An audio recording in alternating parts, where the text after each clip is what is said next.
Your growing concern on Nepal, we have observed from 1990s movement, and that is continue growing, and your concern has been shown many times in 1990, 2007, and 2008 you visited here, and last time you made the op-ed phase and exclusive opinion on Nepal, and this time you are here for the preparation and other things.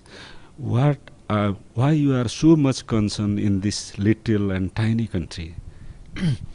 Well, this little and tiny country is probably one of the most famous in the world because of Mount Everest and because I think of the gentleness of your people. And in the past history, no matter what their challenges might be, they met those challenges peacefully until the Civil War did occur.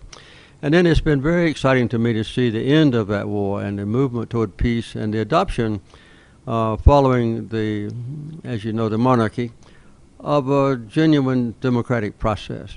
And I've been very pleased to see the Maoists, for instance, who were combatants and who were really condemners of constitutional democracy become an integral part of it, almost all of them.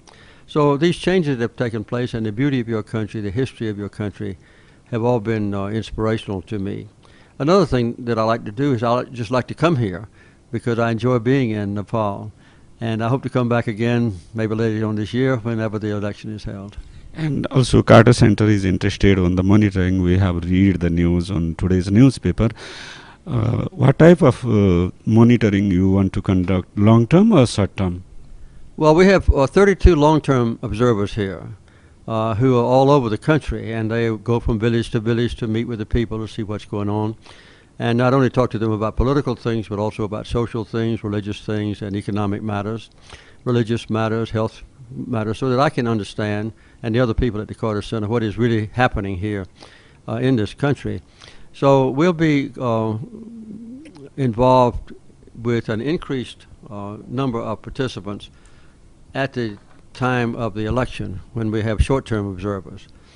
And I think last time we had about 60 or 70 short-term observers in addition to our long-term observers. Our short-term observers usually stay in a country about 5 or 6 days. And the first couple of days they're here, they get intense briefings all day long and at night from the long-term observers who try to share with them the facts about the country's history, its geography, its political parties, what the differences are among them, what the present challenges might be economically and so forth. So we have kind of a crash course on what is going on in a country when we conduct the election. And as I mentioned at the press conference, we've just finished our 94th election in Kenya at the beginning of last month. So this is part of a process that the Carter Center originated a number of years ago, and now we have a lot of people who join us in this effort. And the 2008 election Carter report has been little bit controversial, and some of the people and group said you have given the clean sheet for the election. And how do you respond on that comments and question? And if that is the reality, how you are going to improve this time?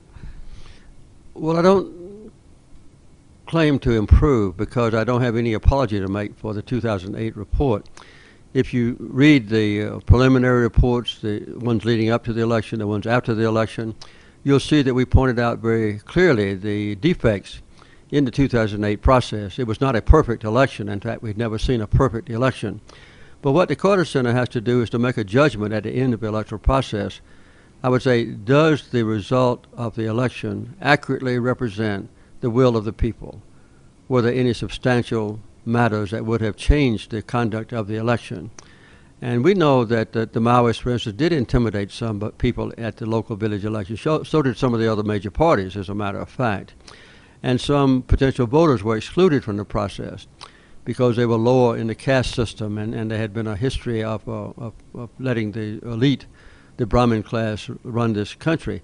So there were some impediments to the electoral process. But in general, my judgment then, and I haven't changed my opinion, was that that was a good election. It was not perfect. It was relatively safe. The people complied with the electoral process as issued by the Electoral Commission, and I believe that it did accurately represent the will of the people. And this time you have meet many people, including president and the prime minister, also the political party.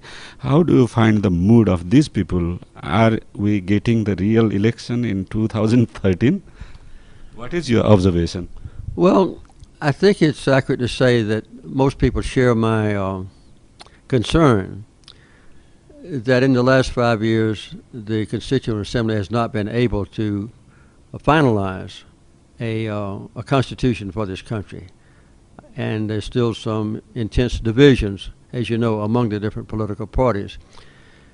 Also, I think most people would agree that this present arrangement for government, with the four major parties and the Chief Justice acting temporarily as a Prime Minister and so forth, is not fully constitutional.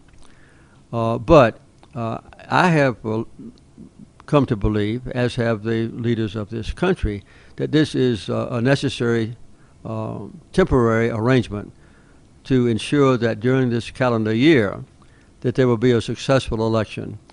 And I believe that there's been a lot learned from the past disappointments, but from the debates, from the compromises and so forth, that will make it possible not only to have a successful election this year for the National Assembly, but then will lead to local elections, which have not been held now for 15 years, and to the conclusion of a draft constitution that will be approved by the Nepalese people.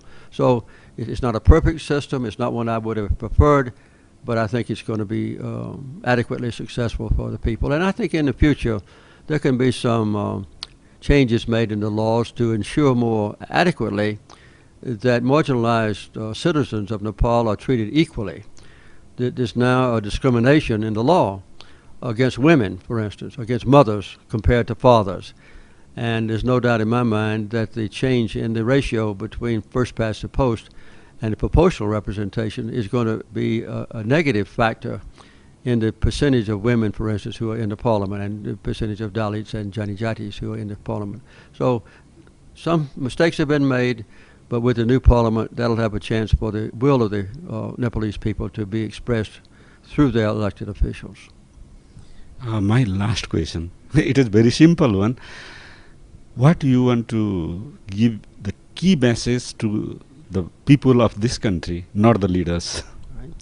Well, the key message that I would give is that I'm proud of the progress you have made so far.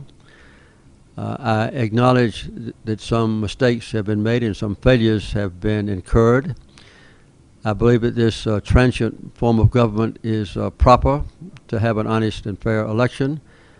And I believe that all the people who disagree with this present process should express their disagreement in a completely peaceful and lawful manner, which is compatible with the character of the Nepalese people. And I think any violations of the law, any intimidation of poll watchers, any kidnapping of poll watchers, any stealing of polling officials is completely illegal and must be eliminated by compromise if possible, if not then by legal action. Thank you, Mr. President, for your time. It's a pleasure. Thank you.